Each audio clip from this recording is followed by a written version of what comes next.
Hey, what's going on, everybody? Welcome back to the channel. We have got an absolutely stacked episode for you today because Hollywood did not hold back this week. We're talking a secret wedding that's finally been confirmed with actual photos.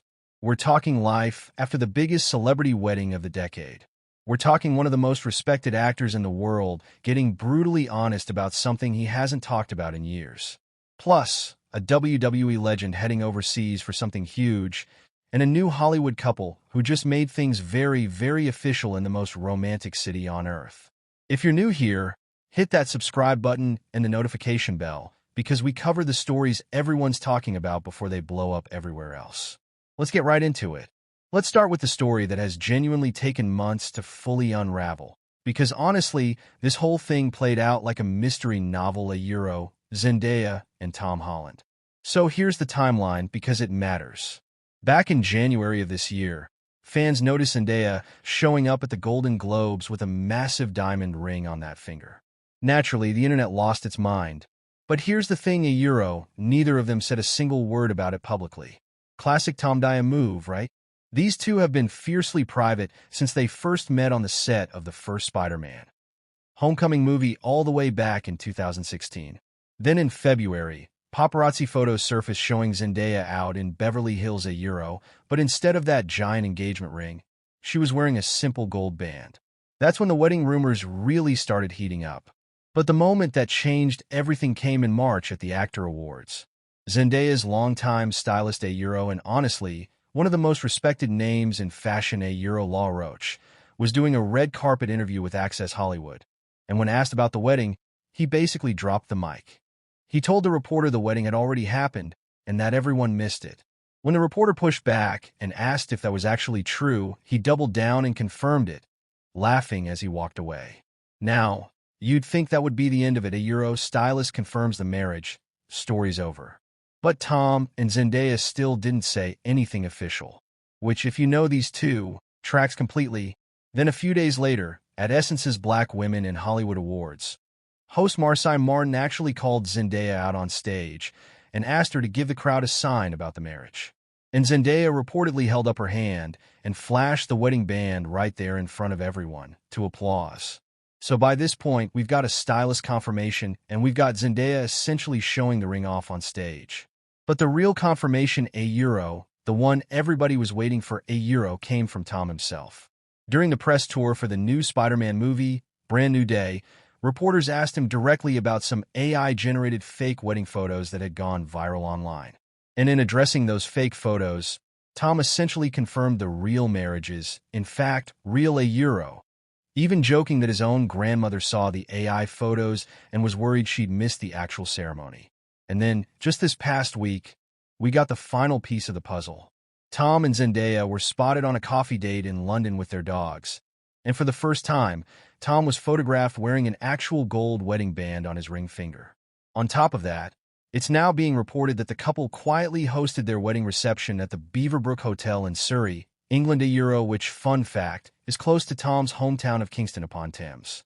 So to recap the whole saga, they got married sometime earlier this year in complete secrecy, waited months to even acknowledge it, and just this week finally celebrated with a reception surrounded by friends and family. And can we talk about the timing here? This is all happening while they are also both starring together in Christopher Nolan's The Odyssey, which has already crossed $700 million globally and is on track to hit the billion-dollar mark. Plus, the new Spider-Man movie is doing massive numbers at the box office. So we're talking about two of the biggest movie stars on the planet married, keeping it almost entirely private, all while dominating the box office at the same time. Incredible year for these two. What do you guys think? Was this the most low-key celebrity wedding rollout ever? Or what? Drop your thoughts in the comments. Okay, next up, we got to talk about what might genuinely be the biggest celebrity wedding of the decade, Taylor Swift and Travis Kelce. Quick recap for anyone who somehow missed it. Taylor and Travis got married on July 3rd of this year in a private ceremony at Madison Square Garden in New York City. Yes, you heard that right, Madison Square Garden. Not a private island. Not a countryside estate, the actual arena. And if you think about it, that venue choice makes a lot of sense for these two, given how much of their love story played out in stadiums and arenas across the country. The ceremony was officiated by Adam Sandler, which is such a fun detail.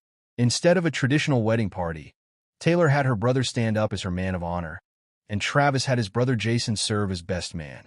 And the guest list come on.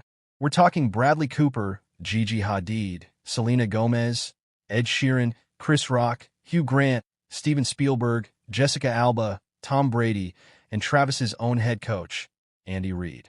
It was basically a who's who of Hollywood and the NFL all in one building. The dress code was full black tie, and both Taylor and Travis reportedly wore custom looks from Christian Dior haute couture. And get this, the couple also made a reported $26 million donation split across 20 different national charities. That is an enormous act of generosity to mark the occasion. Now here's the thing about the timeline that's kind of wild. Earlier reports had actually pointed to a completely different date and location. At one point, sources were saying the wedding would happen back in June at the Ocean House Hotel in Watch Hill, Rhode Island, right near Taylor's own property there.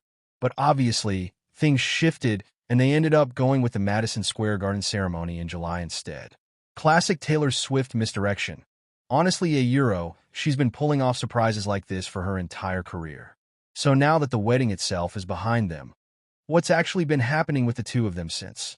Well, first off, this whole year has honestly been a whirlwind for Taylor even before the wedding. Remember, she was juggling the rollout of her album The Life of a Showgirl, plus a docuseries, plus wedding planning, all at the same time.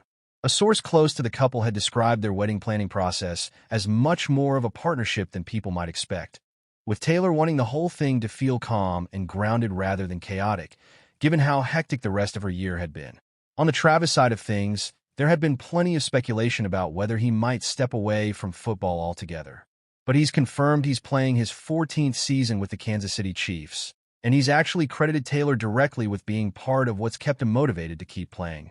Since the wedding, the two of them have understandably kept a lower profile, which, considering the circus that surrounded the actual event, honestly makes total sense. But you can bet that any time they do step out together now as a married couple, it is going to be a massive story. We'll obviously keep tracking it and let you know the second anything new drops.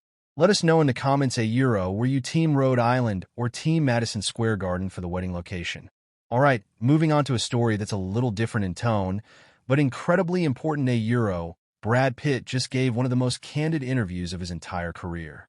This came out of a big profile with Esquire that published this week, and honestly, it's getting attention for how open Brad was willing to be.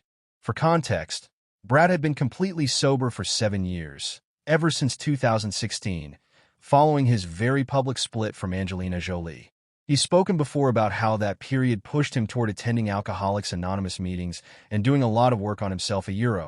He's talked in the past about how eye-opening it was to be in a room full of men being that honest and vulnerable with each other. But in this new interview, Brad revealed that he has actually stepped away from full sobriety. He explained that after 7 years, he started drinking again, but described it as a much more restrained, careful approach rather than a return to old habits. He talked about getting a little overconfident a couple of times, realizing quickly that drinking in large quantities still isn't good for him, and that these days he limits himself to just a glass or two of wine here and there, being professional about it. Now, it's worth saying, this isn't Brad Pitt suddenly spiraling or anything like that. From how it's being described, this sounds like a deliberate, self-aware adjustment rather than a relapse in the way we typically think about that word. He's framing it as him understanding his own limits now in a way he maybe didn't back in 2016. The interview also touched on some heavier material. Brad opened up about going through periods of real emotional difficulty, including some very dark moments tied to family matters over the years. He also spoke about losing his mother last year. It's clearly been a genuinely difficult stretch for him personally, even while his career has been thriving. And speaking of his career, this interview is dropping at a huge moment for him professionally. He's got a new film called Heart of the Beast coming out in September, where he plays a Special Forces officer stranded in the Alaskan wilderness alongside his combat dog. And there's also a lot of buzz around an upcoming project reuniting him with some major creative names, which is set for a big theatrical release around Thanksgiving before heading to streaming in December. So overall, This interview is being talked about because it's just such an unusually honest, unfiltered look at where Brad Pitt is in his life right now. The good and the difficult parts of it together. Quick note before we move on. If anything in that segment hit close to home for you or someone you know, please don't hesitate to reach out to a mental health professional or a support line. You don't have to go through hard stuff alone, and there are people ready to help. Okay, let's pick the energy back up because this next one is exciting for wrestling fans and movie fans alike. John Cena is heading to Abu Dhabi. It's officially been announced that Cena will headline the Middle East Film and Comic-Con 2026, which is happening at the Adnex Center in Abu Dhabi. The full event runs from September 11th through the 13th, and Cena himself is confirmed to appear on September 12th and 13th, where fans will get the chance to meet him through autograph signings, photo opportunities, and live conversations. And look, if you know anything about John Cena's career, this is a massive get for the convention. This is a guy who spent over 2 decades in WWE, tied the all-time record with 16 world championships, and became honestly one of the most recognizable faces in all of sports entertainment with that legendary "you can't see me" catchphrase. He officially stepped away from in-ring competition last year, but his popularity clearly hasn't slowed down one bit. And beyond wrestling, his film career has exploded to credits like The Suicide Squad, the Fast and Furious franchise, Barbie, Bumblebee, Peacemaker, and Superman. He's really transitioned into one of the more bankable action comedy leads working today. He's not the only big name at this year's convention either. He joins Mackenyu, who plays Roronoa Zoro in Netflix's live-action One Piece, and Jonas Suetamo, the actor known for playing Chewbacca in the Star Wars sequel trilogy and Lurch in Netflix's Wednesday. Organizers have hinted that even more celebrity announcements are coming in the days ahead, so this lineup could get even bigger. For anyone in the region hoping to attend, tickets are already selling fast, with VIP passes reportedly already sold out and standard tickets going quickly. This convention has grown into the largest pop culture festival in the Middle East, regularly drawing over 40,000 attendees. So if you're planning on going, you'll probably want to lock in your tickets sooner rather than later. Pretty exciting way for Cena to close out this chapter of his career. Trading the wrestling ring for meet and greets with fans on an entirely different continent. And to wrap things up, let's talk about a Hollywood romance that just got a whole lot more official. Glen Powell and Michelle Randolph.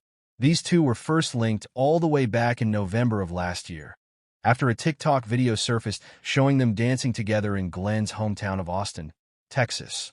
From there, things moved pretty fast. They were spotted vacationing together in Miami and street bars around the holidays, showed up together at a Golden Globes after-party in January, and kept popping up together at various events throughout the year, including an F1 movie event. For a long stretch, neither of them addressed the relationship publicly, keeping things pretty low-key despite all the paparazzi photos. But that changed back on July 4th, when Glen posted an Instagram carousel from his 4th of July celebration that included photos of the two of them dancing, and even a kiss, which fans took as him basically confirming the relationship for the first time. And now, this week, they've taken things to an entirely new level. Literally jetting off to Paris together. They were photographed walking hand in hand through the city, coordinating their outfits with matching blue caps, and sharing a kiss on the street.